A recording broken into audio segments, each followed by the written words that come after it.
10 tanda-tanda kiamat kubro. Pertama, munculnya api dari negeri Yaman. Munculnya api ini dari Kawah Aden. Kawah Aden sendiri berada di atas lereng gunung berapi yang berada di negara Yaman. Imam Ibnu Katsir dalam kitab Nihayahnya menjelaskan api yang dimaksud ini adalah api yang akan menggiring manusia yang masih hidup di akhir zaman.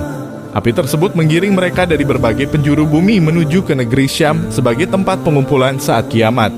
Syam adalah wilayah yang sekarang meliputi negara Suriah, Palestina, Yordania, dan Lebanon. Kedua, dihancurkannya Ka'bah. Rusaknya Ka'bah merupakan tanda kiamat kubro. Seseorang yang akan menghancurkan Ka'bah bernama Zulsuwaikotain. Ia adalah seseorang yang berasal dari Abisinia. Abdullah ibn Amr pernah mengatakan, aku mendengar Rasulullah Shallallahu Alaihi Wasallam berkata bahwa Zulsuwaikotain dari Abisinia akan menghancurkan Ka'bah dan mencuri harta dan kiswahnya. Ia berkeinginan untuk menyerang dan menghancurkan Ka'bah agar umat Islam menjadi lemah untuk menyebutkan nama-nama Allah. Ketiga, matahari terbit dari sebelah barat. Jika pada suatu hari matahari sudah terbit dari barat, maka semua pintu amalan manusia sudah ditutup. Peristiwa ini hanya terjadi selama 1 hari saja. Jika mempercayai akan datangnya hari kiamat, maka adanya matahari terbit dari barat menjadikan kita siap menerima bahwa kiamat kubro sudah siap meluluh lantakan alam. Peristiwa matahari terbit dari barat juga terdapat pada sebuah hadits. Tidak akan terjadi kiamat sehingga matahari terbit dari tempat terbenamnya.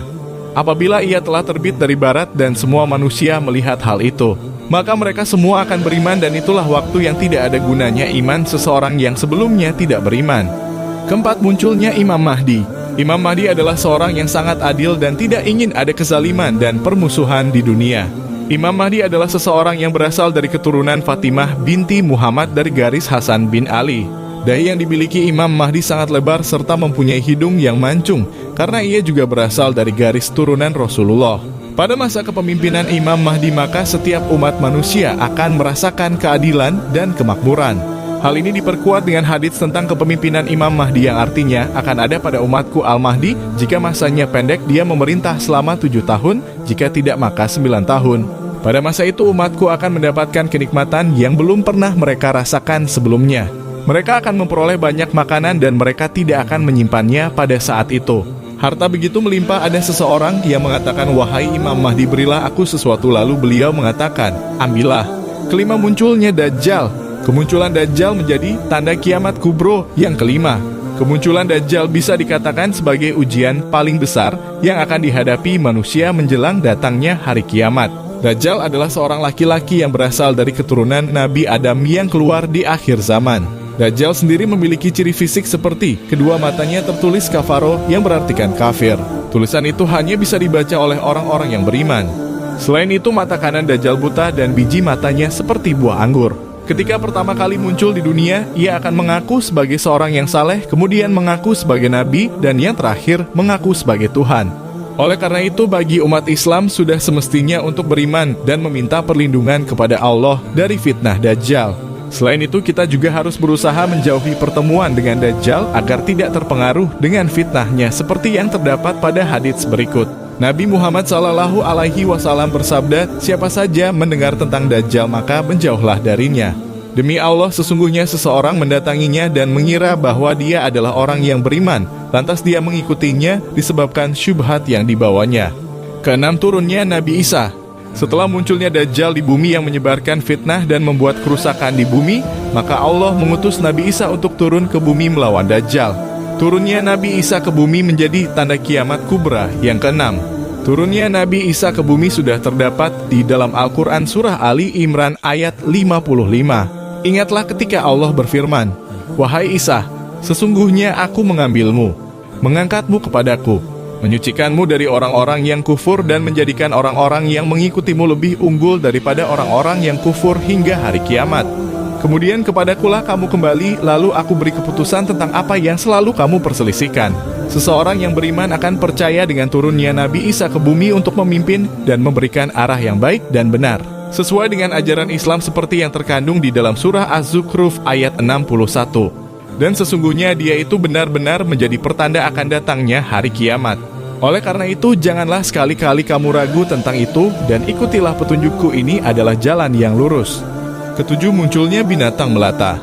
Tanda kiamat kubra yang ketujuh yaitu munculnya binatang melata yang tidak bisa dijelaskan secara ilmiah. Munculnya binatang melata sudah terdapat pada Al-Quran. Apabila perkataan telah berlaku atas mereka, kami mengeluarkan makhluk bergerak dari bumi yang akan mengatakan kepada mereka bahwa manusia selama ini tidak yakin pada ayat-ayat kami. Menurut para ahli tafsir, munculnya binatang melata ke bumi karena Allah ingin memberikan hukuman kepada orang-orang kafir. Dengan kata lain, seseorang yang tidak beriman kepada Allah, mereka akan disiksa. Kedelapan, kemunculan Ya'juj dan Ma'juj. Ya'juj dan Ma'juj adalah suatu kaum yang sangat senang berbuat keburukan dan kerusakan. Dalam Al-Quran, Ya'juj dan Ma'juj telah dikurung di dalam tembok atau benteng logam yang telah dibuat oleh Zulkarnain. Hal ini tercantum dalam Al-Quran. Mereka berkata, "Wahai Zulkarnain, sesungguhnya Ya'juj dan Ma'juj adalah pembuat kerusakan di bumi. Bolehkah kami memberimu imbalan agar engkau membuatkan tembok penghalang antara kami dan mereka?"